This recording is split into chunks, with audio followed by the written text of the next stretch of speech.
ठीक, निक्षेपकार, deposit work.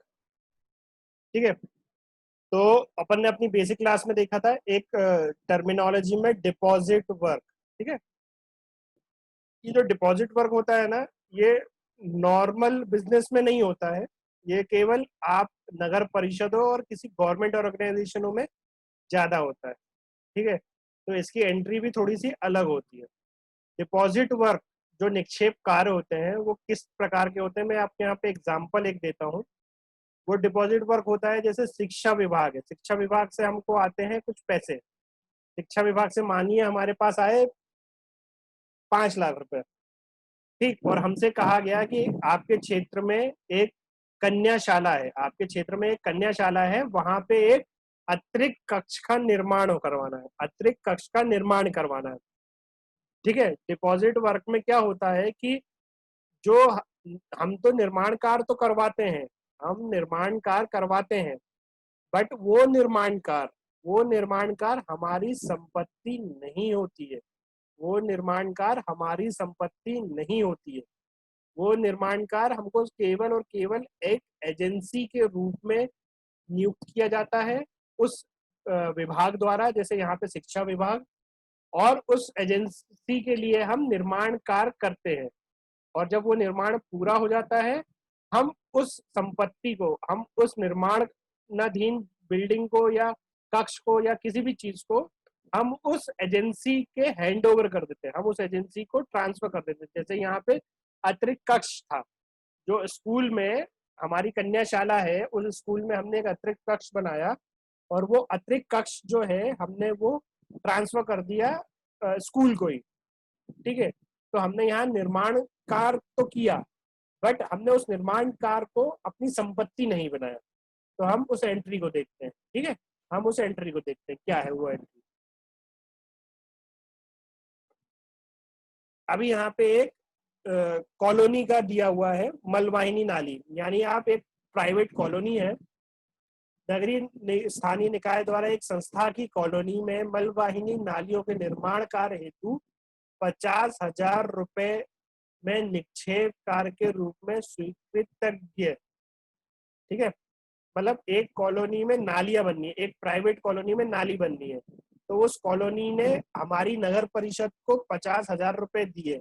आप इसे 5 लाख रुपए मानिए, क्योंकि आप लोगों को बहुत छोटी रकम लगेगी, 50,000 रुपए में कोई नाली बनती है क्या।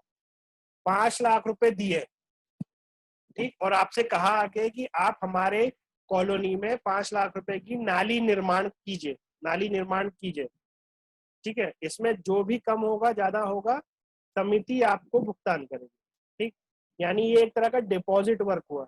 ये संपत्ति हमारी नहीं, ये संपत्ति समिति की होगी, उस कॉलोनी की समिति की होगी।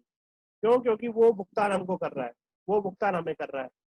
ठीक है, तो पहले हम देखते हैं जब वो पैसे हमारे पास आते हैं, जब वो पैसे हमारे पास आते हैं, तो हमारे पास क्या आ रहा है, हमारे पास बैंक आ रहा है, हमारे पास क्या आ रहा है, हमारे पास बैंक आ रहा है। तो जो हमें आने वाली वस्तु होती है वो होती है डेबिट, यानी बैंक होगा हमारा डेबिट, तो हमें इस एंट्री को करते हैं टैली पे। रिसिप्ट है, ठीक है, रिसिप्ट है, मान ले इसे 1 जनवरी को हमारी रिसिप्ट है। रिसिप्ट का वाउचर F6 शॉर्टकट में, receipt voucher F6 shortcut receipt voucher का। ठीक है, अब वो समिति हमको पैसे दे रही है, वो समिति हमको दे रही है पैसे। ठीक है, अब हम उस समिति का लेजर क्रिएट कर लेते हैं। वहां पे तो कोड वाइज दिया हुआ है, हम उस समिति का लेजर क्रिएट करेंगे। Alt C, shortcut alt C, यहाँ पे आके वाउचर के अंदर आके डेबिट क्रेडिट में alt C, alt plus C का, यहाँ पे हम लिख देंगे गृह निर्माण समिति। ठीक है, और इसके ब्रैकेट में लिख देंगे डिपॉजिट वर्क। अगर आप यहाँ पे हिंदी में भी नाम लिखना चाहते हैं तो हिंदी में भी लिख सकते हैं पीछे, लेकिन इंग्लिश में लिखिएगा क्योंकि लेजर ढूंढने में आसानी होती है। इंग्लिश में लिखिएगा क्योंकि लेजर ढूंढने में आसानी होती है। डिपॉजिट वर्क का कोड क्या होता है जब रिसीविंग करते हैं?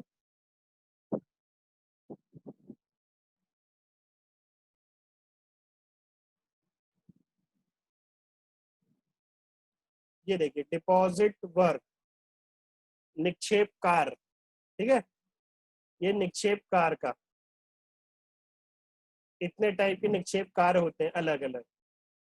ठीक है, अभी ये तो बिल्डिंग कंस्ट्रक्शन है, अगर आपके पास कोड में नहीं है तो आप इसी को लेके इसको आप नाली निर्माण भी कर लीजिएगा। तो इसका कोड क्या है, 341 डिपॉजिट वर्क। ठीक है, हमने इसको डिपॉजिट वर्क में डाल दिया। ठीक, ये हमने लेजर डिपॉजिट वर्क में डाल दिया। अब हमें इससे कितने, यहाँ पे ये देने वाला, समिति हमको देने वाली, पर्सनल अकाउंट में देने वाली क्या दे रही है हमको, बैंक दे रही है। बैंक हमारे पास आ रहा है, बैंक हमारे पास आ रहा है, तो जो आ रही चीज होती है वो डेबिट, 5 लाख रुपए। यहाँ पे इंस्ट्रूमेंट किस तारीख का चेक है, कौन से बैंक का चेक है, वो यहाँ पे। अब हम यहाँ नरेशन लिख देंगे, यह निर्माण समिति से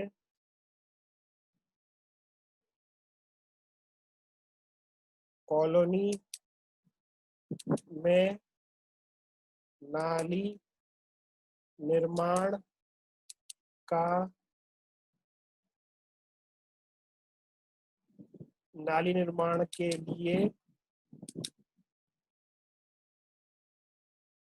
राशि प्राप्त हुई। देखिए, अभी सिर्फ राशि प्राप्त हुई है, अभी हमारे और उनके बीच में एग्रीमेंट हुआ है, अभी सिर्फ राशि प्राप्त हुई है, अभी सिर्फ राशि प्राप्त हुई है, अभी इसमें कोई भी कार्य नहीं हुआ है। ठीक है, इसमें अभी कोई भी कार्य नहीं हुआ है। ठीक है, अब हम जब भी निर्माण कार्य कराते हैं तो सेम कराएंगे कि टेंडर निकालेंगे, टेंडर फीस लेंगे, उस ठेकेदार से हम ईएमडी वसूलेंगे, उस ठेकेदार से हम परफॉर्मेंस गारंटी वसूलेंगे। तो ये सभी एंट्रियां सेम रहेंगी, ठेकेदारों वाली एंट्रियां सेम रहती हैं। ठीक, वो जो सभी एंट्रियां थी वो एंट्रियां सभी सेम रहेंगी।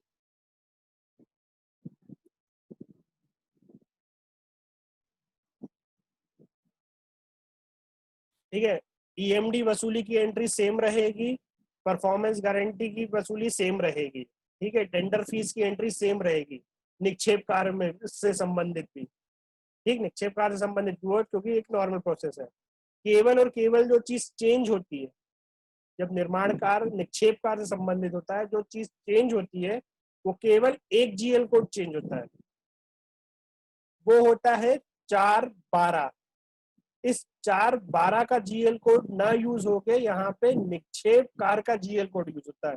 ये 412 होता है हमारी संपत्ति से संबंधित, हमारी संपत्ति से संबंधित। ठीक है, जो हमारी संपत्ति अगर निर्माण करेंगे तो 412 होगा, और अगर डिपॉजिट वर्क की संपत्ति इस्तेमाल करेंगे, अगर हम डिपॉजिट वर्क की संपत्ति बना रहे हैं, निक्षेप कार हम किसी और के लिए संपत्ति बना रहे हैं, तो उसके में यूज करते हैं 470।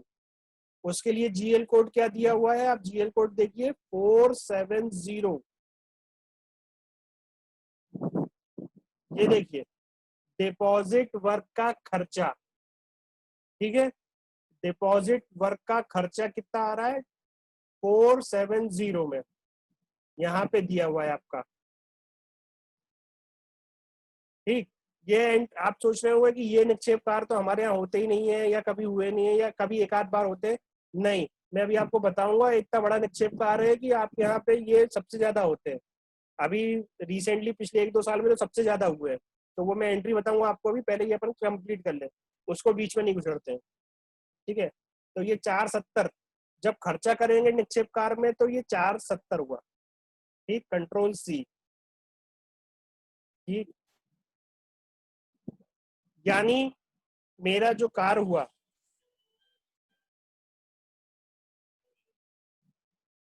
मेरा जो निक्षेप कार की यहाँ पे वसूली हो गई।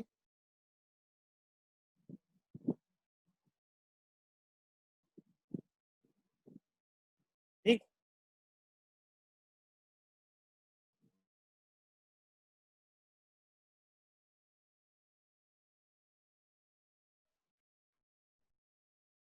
ठीक है। अब उस निक्षेपकार के अगेंस्ट में हमारे पास ठेकेदार का बिल आया, निक्षेपकार के अगेंस्ट में हमारे पास बिल आया। तो इसी का एग्जांपल अब ले लेते हैं अपन। ठीक है,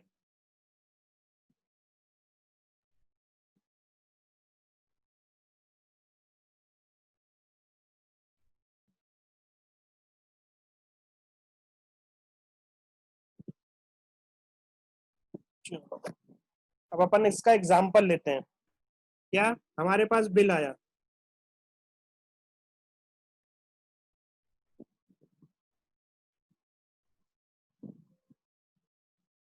एक मिनट। क्या बिल आया हमारे पास,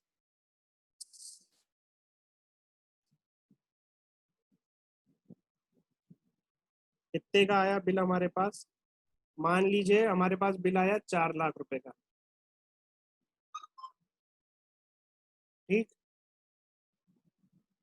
इसमें जीएसटी लगा हमारा 12%।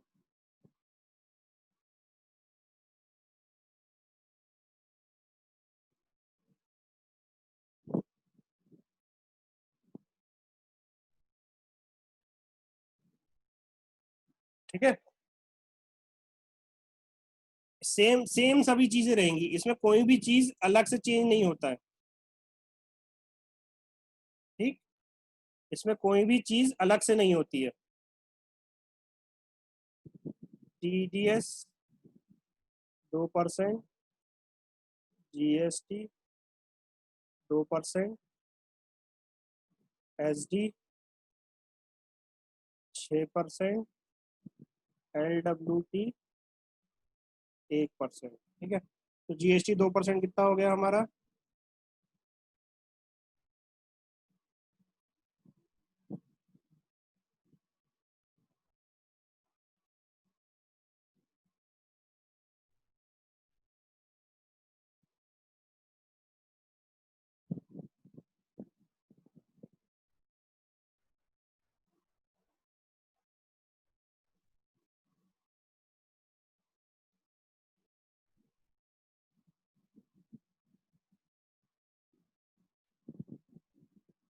मैं ये क्यों कर रहा हूँ ये मैं अभी आपको बताऊंगा। ठीक है, ये दोबारा मैं रिपीट क्यों कर रहा हूँ ये तो मैं आपको बता चुका हूँ, ये मैं आपको बताऊंगा। ठीक है, साथ साथ में अभी अपन इसका टोटल करना है, कितना टोटल हो रहा है अपनी नेट पेमेंट कितनी हो रही है?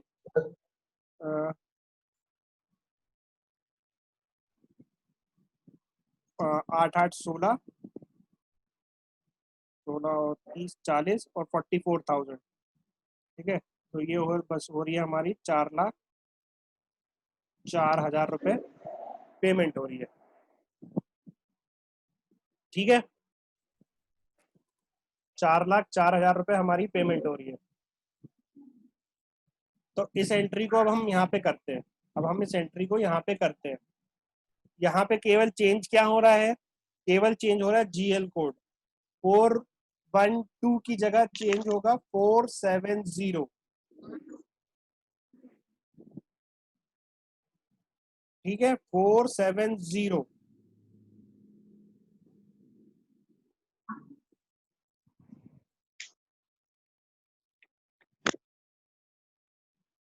ठीक है, कितने का था हमारा? 4,48,000 रुपये इस बिल से एंट्री होगी हमारी, इस बिल से एंट्री होगी हमारी। ठीक, ना कि 4 लाख रुपए से।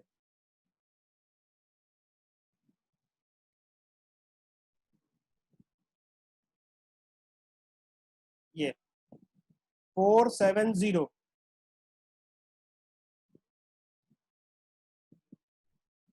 देखिए 412 ना यूज करके मैंने क्या कोड यूज करा है? 470, 4,48,000 रुपीज से। नहीं दिखा रही है। अब दिख रहा होगा आपको? अभी भी नहीं दिख रहा? हाँ, आप दिख हाँ, दिख रहा है सर, अब दिख रहा 4,48,000। ठीक है, सेम वैसे ही टीडीएस अकाउंट क्रेडिट, ठीक, 8,000। सेम वैसे ही जीएसटी अकाउंट क्रेडिट 8,000। सेम वैसे ही क्रेडिट एलडब्ल्यूटी लेबर टैक्स डिडक्शन हमारा 4000, ठीक। और अभी भी एग्जांपल अपन ले लेते हैं, अमर सिंह ने ही काम करा ये, अभी हम अमर सिंह को ही पकड़े रहेंगे।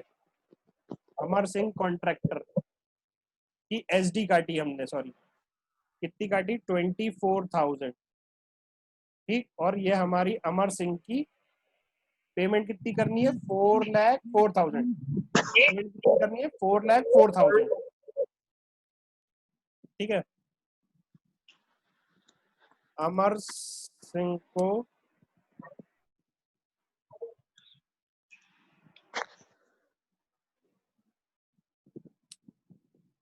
अमर सिंह को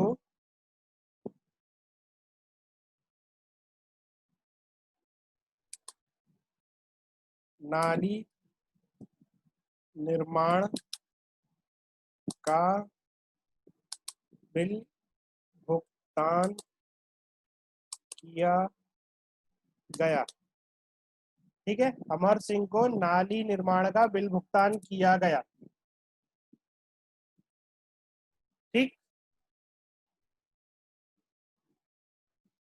आप इसमें और डिस्क्रिप्शन लिख सकते हैं, नरेशन आप जितना लिख सकते हो उसमें कोई दिक्कत नहीं है, नरेशन आप बिल्कुल लिख सकते हैं, बहुत डिस्क्रिप्शन के साथ लिख सकते हैं।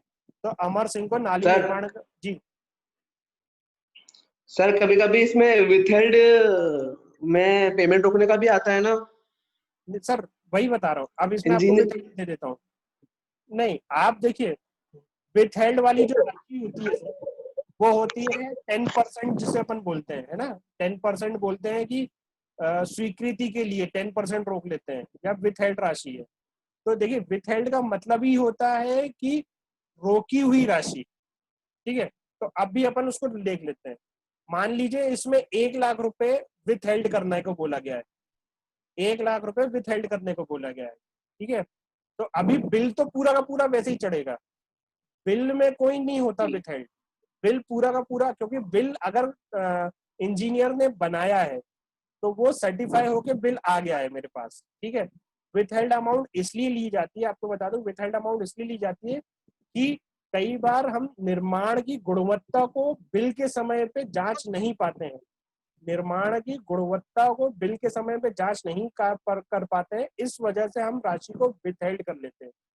अगर हम जांच उसी टाइम कर लेंगे तो विथहेल्ड करने का कोई होता नहीं है, तो एक तरह से एक टेम्परेरी तौर पे हमने रोक ली, ठीक है। तो अभी अभी अमर सिंह को भुगतान नहीं किया गया, भुगतान किया, अमर सिंह का बिल प्राप्त हुआ, ठीक है। अभी ये बिल प्राप्त हुआ, अभी सिर्फ बिल चढ़ा रहे हैं, अभी हम सिर्फ बिल चढ़ा रहे हैं, ठीक। अब हम उस अमर सिंह को पेमेंट करेंगे और विथ हेल्ड करेंगे, अमाउंट अमाउंट विथ हेल्ड करेंगे, ठीक है। तो पेमेंट के लिए पेमेंट वाउचर आएगा, पेमेंट के लिए पेमेंट वाउचर आएगा, ठीक है। पेमेंट के लिए पेमेंट वाउचर आएगा। अब हम पेमेंट कर रहे हैं अमर सिंह को, हम पेमेंट कर रहे हैं अमर सिंह को, ठीक है। तो अमर सिंह को हम पेमेंट कर रहे हैं, मान के चलिए 3,50,000, 3,50,000। तो हमने 3,50,000 की पेमेंट अमर सिंह को करी, अमर सिंह कॉन्ट्रैक्टर, इसमें आपका क्वेश्चन भी आ जाएगा, 3,50,000, ठीक है। अमर सिंह को हमने पेमेंट कितनी करी, 3,50,000, यानी हमने उसमें से राशि कितनी रोकी, 54,000, 4,04,000 रुपीज पेमेंट करनी थी, लेकिन पेमेंट करी 3,50,000, इसको राउंड फिगर में रखते हैं, 3,54,000 कर दी पेमेंट अपन लोगों ने। तो 50,000 रुपए हमने उसकी विथ हेल्ड करी, अमाउंट हमने 50,000 रुपए उसकी विथ हेल्ड करी, ठीक है। उसकी राशि हमने विथ हेल्ड करी और उसको पेमेंट कर दिया 3,54,000। यहाँ पे चेक नंबर डाल दिया, चेक की डेट डाल दी, यहाँ लिख दिया अमर सिंह को नाली निर्माण का भुगतान किया गया, ठीक, क्लियर। अब अमर सिंह का लेजर देखते हैं, अब अमर सिंह का लेजर देखते हैं। ये आइए, ये क्रेडिटर में था अपना, कॉन्ट्रैक्टर था, ये रहा हमारा अमर सिंह, देखिए इन एंट्रियों को हटा देते हैं अपन। देखिए 4,04,000 रुपए का बिल चढ़ाया है और 3,54,000 रुपए पेमेंट है, तो उसके अकाउंट में देखिए 50,000 रुपए क्रेडिट दिख रहा है, यानी उसको देने हैं। एक तरह से हमने उसकी राशि रोक ली है, एक तरह से हमने उसकी राशि विथहेल्ड कर ली है, यानी उसको उधारी है अभी। देखिए विथहेल्ड इसीलिए उसी टाइम तक विथहेल्ड होती है कि जब तक उसकी जांच रिपोर्ट नहीं आ जाती, टेस्ट रिपोर्ट नहीं आ जाती है, या जिस वजह से उसको रोकी गई, विथहेल्ड की गई है, वो नहीं आती। अब मान लीजिए कि उसको दोबारा उसको हो गया कि चलो विथहेल्ड राशि को रिलीज कर दिया जाए, विथहेल्ड राशि को रिलीज कर दिया जाए, तो वहीं पे एक एंट्री और हो जाएगी। मान लीजिए ये 15 जनवरी को आ गया, तो हम उस राशि को दोबारा पेमेंट कर देंगे। अमर सिंह कॉन्ट्रैक्टर को हम 50,000 रुपए और पेमेंट कर देंगे। ठीक, यहाँ पे चेक नंबर, डेट और यहाँ पे नरेशन डाल देंगे। अमर सिंह को विथ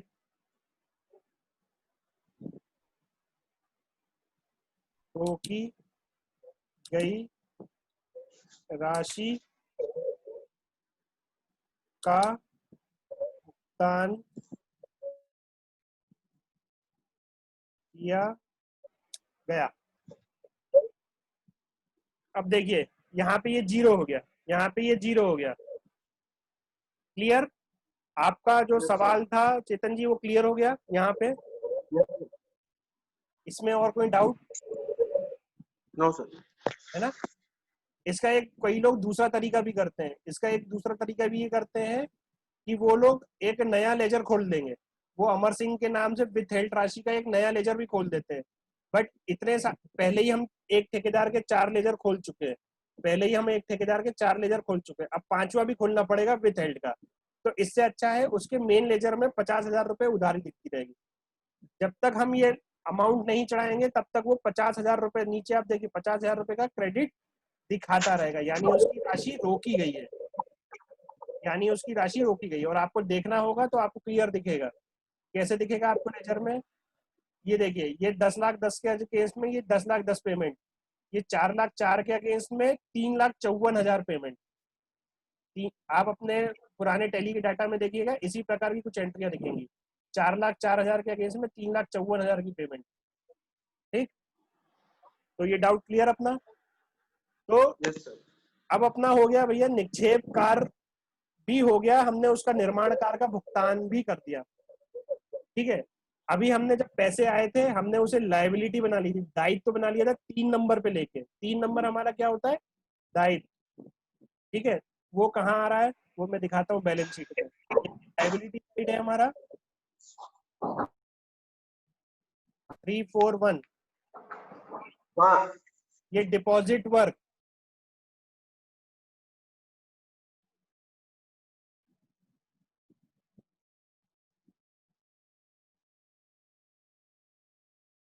ये देखिए डिपॉजिट वर्क 341 लायबिलिटी साइड आ रहा है।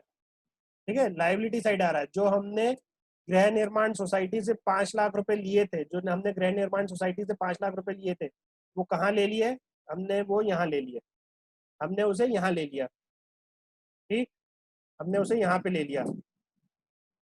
अब उसमें जो निर्माण कार्य किया, उसमें जो निर्माण कार्य किया वो 470 में आया, वो हमारे ये आया 4,48,000 रुपए का निर्माण कार्य हुआ। यानी 5 लाख रुपए हमें मिले थे, 4,48,000 रुपए का निर्माण कार्य कर दिया हमने। हमारे पास कितने बचे उनके? 52,000।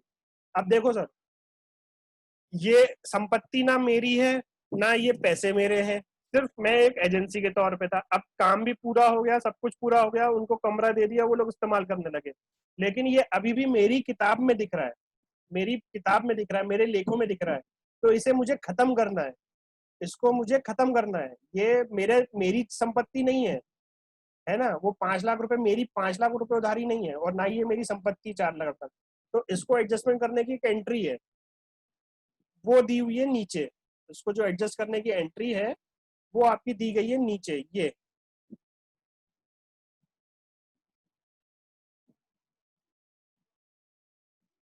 ये दी गई है 341,280।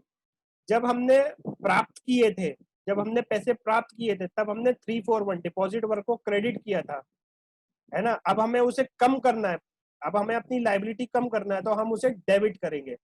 और 470 जब हमने बढ़ाया था, जब हमने भुगतान किया था 470 में, तब हमने उसे डेबिट किया था। अब हम उसे कम करने के लिए उसे क्रेडिट करेंगे, ठीक है। तो अब देखिएगा, एसेट साइड में दिख रहे हैं 4,48,000 रुपए, और लाइबिलिटी साइड में दिख रहे हैं 5 लाख रुपए, ठीक है। तो इस एंट्री को हम एडजस्टमेंट एंट्री पास करेंगे। क्या एंट्री पास करेंगे, मैं यहाँ से दिखा देता हूँ। यहाँ पे आते ही लेजर में आके अगर आपको एंट्री करनी है तो ऑल्ट आई, शॉर्टकट ऑल्ट आई। यहाँ पे कोई बैंक का ट्रांसफर नहीं हो रहा, सिर्फ जर्नल एंट्री होगी, सिर्फ जर्नल एंट्री होगी, ठीक। 341, ओ सॉरी, गृह निर्माण सोसाइटी, ये 341 का लेजर है, इसके आगे लिख देता हूँ, ये 341 में आता है, ठीक है, कंफ्यूजन नहीं होगा आपको। 341 का लेजर, ठीक है। निर्माण कार्य कितने का ट्रांसफर कर रहे हैं हमने, कक्ष कितने का ट्रांसफर कर रहे हैं, जो नाली कितने की ट्रांसफर कर रहे हैं, 4,48,000 रुपए, 4,48,000 रुपए, ठीक। और जो हमने नाली बनाई थी, नाली निर्माण, वो हमारी हो गई जीरो। मेरी संपत्ति तो है नहीं, तो मैं अपने खातों में से निकाल के बाहर निकालूंगा ना उसे, और मेरे 5 लाख रुपए तो थे नहीं, तो मैं उसे बाहर निकाल के खत्म करूंगा। तो ये मैंने उसको जीरो कर दिया। नाली निर्माण कर समिति को वापस की गई, क्लियर। समिति को ट्रांसफर कर दी, भैया तुमने हमें 5 लाख दिए थे, हमने 4,48,000 की नाली बनाकर आपको वापस कर दी। अब देखिएगा, यहाँ पे 5 लाख थे, अब मेरी लाइबिलिटी कितनी बची, 52,000। ये कौन से 52,000 रुपए हैं, ये 52,000 कौन से 52,000 है,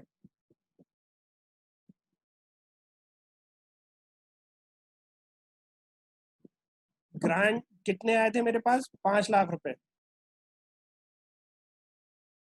इसमें से मेरे कौन, 4,48,000 रुपए,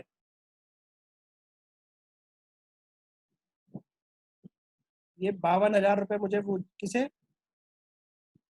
मेरे पास बैलेंस बच गया, ठीक है। तो इसमें मैंने ये क्यों बताया आपको, ये क्यों बताया, वो इसलिए बताया कि आप लोग इससे एंट्री नहीं पास करेंगे। 5 लाख में से 4,04,000 नहीं करेंगे, आप क्या करेंगे, आप ये 4,48,000 करेंगे, क्योंकि ये टीडीएस और ये सब जो पैसे हैं ये भी उन्हीं के उसमें जाएंगे, ठीक है।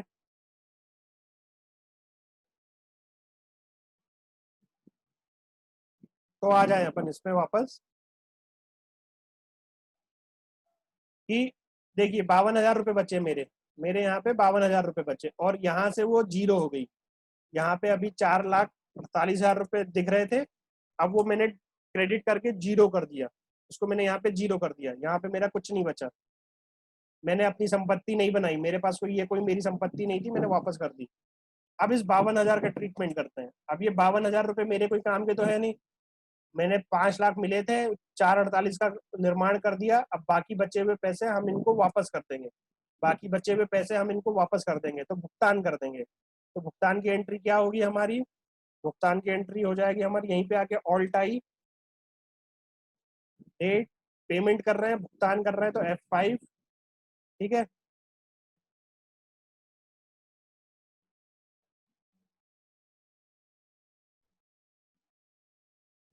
डेबिट, ठीक, डेबिट, क्या, 341 गृह निर्माण सोसाइटी, उसको हम पेमेंट कर रहे हैं, वो प्राप्त करने वाला है, पर्सनल अकाउंट है, एक सोसाइटी को डिनोट कर रहा है, डेबिट प्राप्त करने वाला कितना, 52,000 का चेक काट के हमने उसको वापस करा, ठीक है। कम क्या हो रहा है मेरे पास से, बैंक,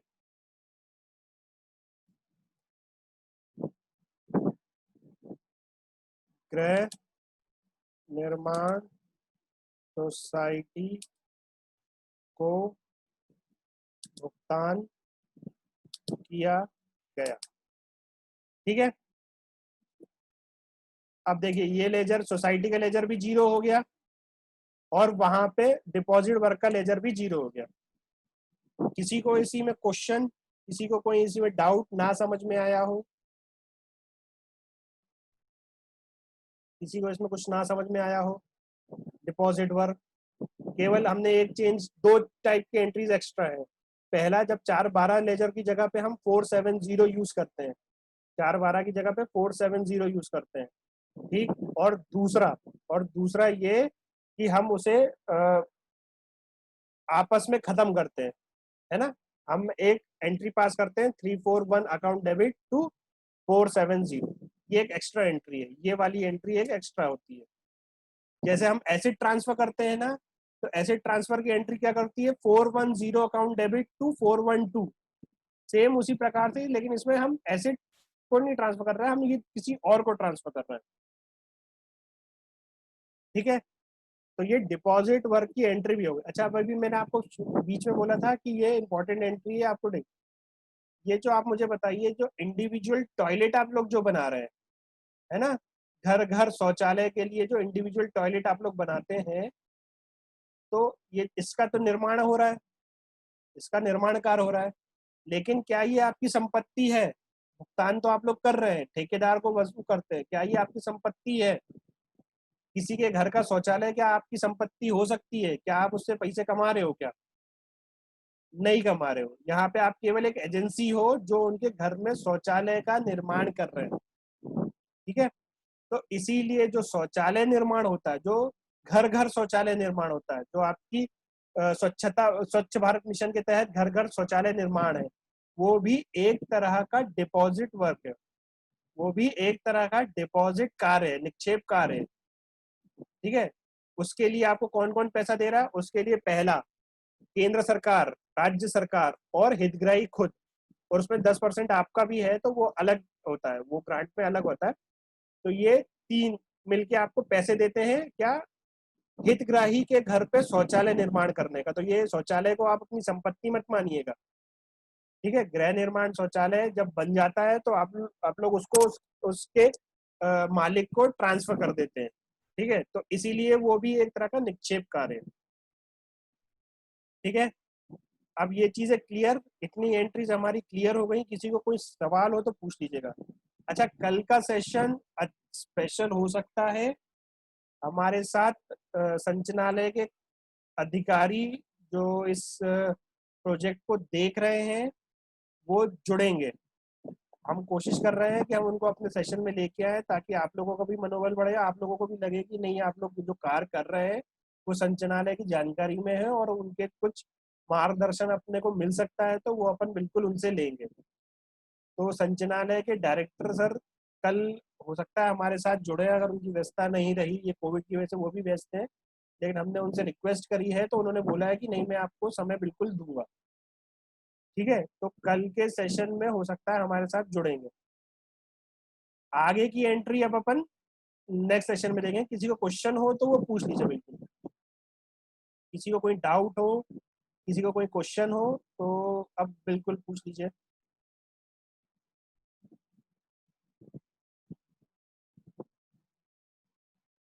अब अपन जो बेसिक कम कम एंट्रियां हैं उसकी तरफ बढ़ रही हैं, ठीक है। अब खर्चों की तरफ बढ़ रहे हैं।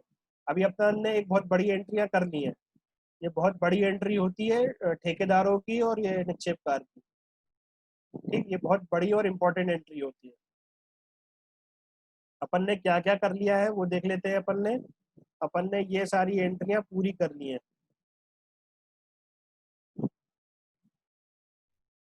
ठीक। अपन ने 7 तक एंट्रियां कंप्लीट कर ली है। इसके बाद कुछ एंट्रीज और बची हुई हैं, तो ये लगभग आपकी अ, यही 3-4 क्लासेस में इस वीक के एंड तक में ये सारी एंट्रीज आपकी हो जाएंगी। ये इस वीक के एंड तक में आपकी ये सारी एंट्रीज हो जाएंगी। तो लगभग लगभग आपकी जो सारी एंट्रियां हैं, आपकी जो नगर पालिका से रिलेटेड एंट्रीज हैं, वो टैली में आपकी मैच हो जाएगी। फिर इसके बाद हमारा सेशन होगा संपत्ति रजिस्टर का भी होगा। संपत्ति रजिस्टर कैसे निर्माण करते हैं, बनाते कैसे हैं, और हमारा बीआरएस, बैंक रिकंसिलिएशन स्टेटमेंट कैसे बनाते हैं, बैंक समाधान पत्रक, और हमारा बजट, बजट से रिलेटेड भी हम 1-2 सेशन तो लेंगे, ठीक है, जिसमें हम आपको एक थोड़े से कॉन्सेप्ट देंगे, थोड़े से वो देंगे। इस साल का तो आप लोग बना चुके होंगे, तो लेकिन अगले साल में आप जब बनाएंगे तो आपकी दिक्कतें भी दूर हो जाएंगी, ठीक है। तो किसी को कोई क्वेश्चन, तो सेशन को अपन यहाँ पे एंड करें। चलिए ठीक है, कल वही सेम टाइम 2 बजे, लेकिन कल का सेशन स्पेशल हो जाए, हो सकता है, ठीक है, अगर डायरेक्टर सर हमारे साथ जुड़ेंगे तो। ठीक है, तो कल का सेशन मत मिस कीजिएगा, आपके मित्र जो होंगे उन सबको बता दीजिएगा कि हो सकता है डायरेक्टर साहब भी आए नगरीय प्रशासन से। ठीक है, चलिए एंड करते हैं। बाय।